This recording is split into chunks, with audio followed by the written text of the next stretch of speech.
तो लास्ट के 10 डेज बचे हैं एंड अगर अभी भी आप यही मिस्टेक करते रहे तो आपके नहीं आने वाले 99 परसेंटाइल। अगर अभी भी आपका सिलेबस कंप्लीट नहीं है, जो कि मोस्ट ऑफ यू का नहीं होगा, जो कि मेरा भी नहीं था, still I got 99 percentile in my January attempt.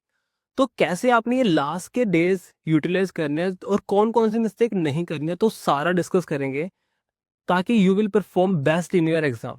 आप में से कुछ लोग ऐसे भी होंगे जिनका पूरा सिलेबस कंप्लीट है बट फिर वो लास्ट में ऐसी मिस्टेक्स कर देते हैं जिसके कारण वो अपना सारा पेपर खराब कर देते हैं। मेरे भी कुछ फ्रेंड्स थे जिन्होंने यही गलती की थी, उनका पूरा सिलेबस कंप्लीट था, उनके मार्क्स भी बहुत अच्छे जा रहे थे, बट वो लास्ट के दिन में आके इतना कैजुअल हो गए जिसके कारण उनकी एक्सपेक्टेशन से बहुत कम परसेंटाइल आई। तो जो भी मैं पॉइंट्स बताऊंगा अगर आपने अच्छे से फॉलो कर लिया ना, देन आई गारंटेड तुम्हारा एग्जाम बहुत अच्छा जाने वाला है and you can even get percentile more than your expectation. So last वाला पॉइंट तो बिल्कुल स्किप मत करना, वो तो बहुत इंपॉर्टेंट है। तो स्टार्ट करते हैं। सबसे पहले जल्दी उठने की आदत डाल लो, बिकॉज कई लोग होते हैं जो कि रात भर पढ़ते रहते हैं और सुबह लेट उठते हैं। आपकी अगर शिफ्ट मॉर्निंग है तो आप उस अकॉर्डिंग जल्दी उठने की आदत डाल लो।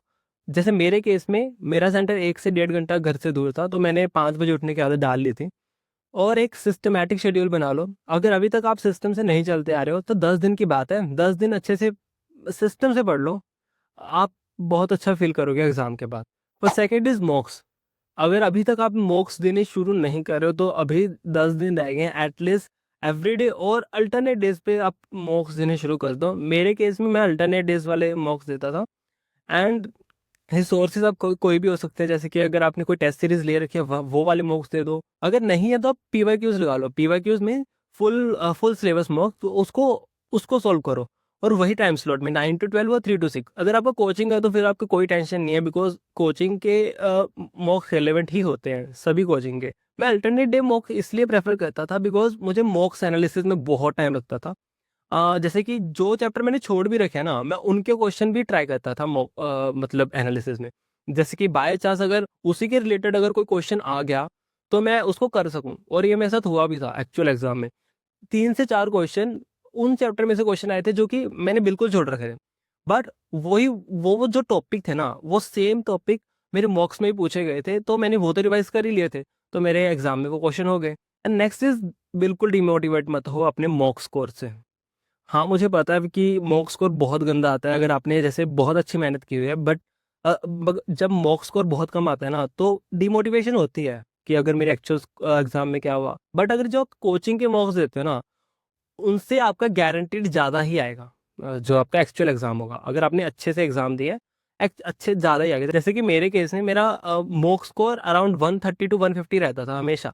उससे 150 से तो ऊपर कभी नहीं गया। बट मेरे एक्चुअल एग्जाम में 182 मार्क्स आए थे, जिस पे मेरे 99 परसेंटाइल बने थे। तो ये भूल जाओ कि कितना आपका मॉक आ रहा है, बस आप अपना बेस्ट दो है अपने मॉक्स में, और एनालिसिस अच्छे से करते रहो, आपका एक्चुअल एग्जाम में बहुत अच्छा होगा। तो last and the most crucial point जो कि मैंने आपको स्टार्टिंग में भी बोला था, is the daily revision of full syllabus.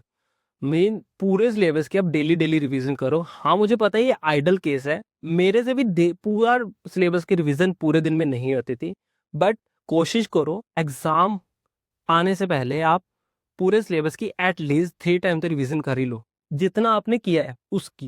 Because अगर आपने उसकी रिवीजन कर ली ना तो ये तो सिक्योर हो जाएगा ना, जितना आपने सिलेबस किया उसके क्वेश्चन तो आपसे अच्छे से हो जाएंगे। बिकॉज जेई मेन में यही है, जैसे कि inorganic and organic chemistry daily revise करो, बिकॉज ये तो हो सकती है। जैसे अगर आपने इसके शॉर्ट नोट्स वगैरह, जैसे ऑर्गेनिक की मैंने क्या किया था, एक अपने वॉल पे पूरा से सारी रिएक्शंस का चार्ट लगा लिया था, और वो मैं डेली गो थ्रू करता था, जिसके कारण मेरे मेन एग्जाम में ऑर्गेनिक के तो ऑलमोस्ट सारे क्वेश्चन ही करेक्ट थे, और इनऑर्गेनिक में भी जो जो मैंने सिलेबस किया था वो सारे क्वेश्चन ठीक थे मेजरली।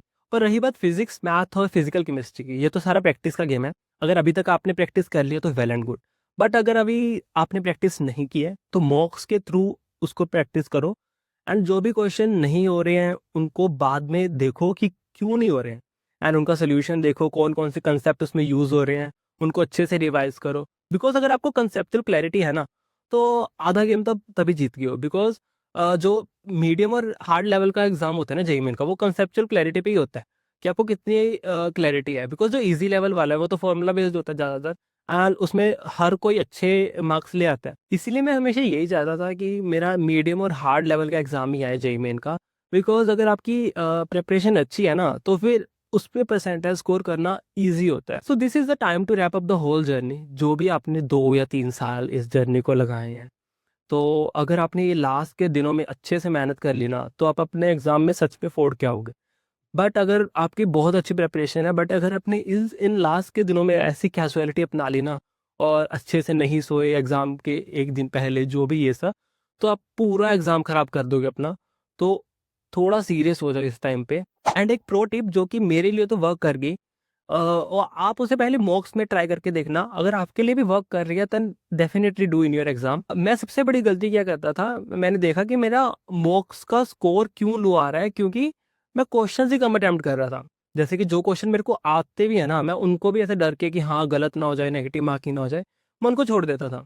और कई क्वेश्चन होते थे जिनमें मुझे दो ऑप्शंस में होता था कि इन दोनों में से ही आंसर होगा, मैं उसको भी छोड़ देता था। मतलब मैं कभी भी बेट नहीं लगाता था कि हाँ, मतलब कि ये क्वेश्चन मेरा गलत ना हो जाए और नेगेटिव ना हो जाए। तो मैंने 2-3 मॉक्स में ट्राई किया कि मैंने जिसमें भी मुझे लग रहा था कि हाँ इजी में ऑप्शन होगा, या फिर मुझे डर लग रहा था कि मैं मार्क करूँ या ना, मैंने कर दिया। तो उन 5-6 क्वेश्चन ने मुझे पॉजिटिव नंबर ला के ही दिए हैं। तो जिसके कारण मेरा 5 to 10 मार्क्स का इंक्रीज, अगर जैसे 5 में से मेरे 3 क्वेश्चन गलत भी हो रहे हैं तो -3 होगा ना, तो और 2 सही हो रहे हैं तो +8 होगा, तो +8 -3 तो +5 हो गया, तो मुझे पॉजिटिव नंबर ही मिल रहा था हमेशा।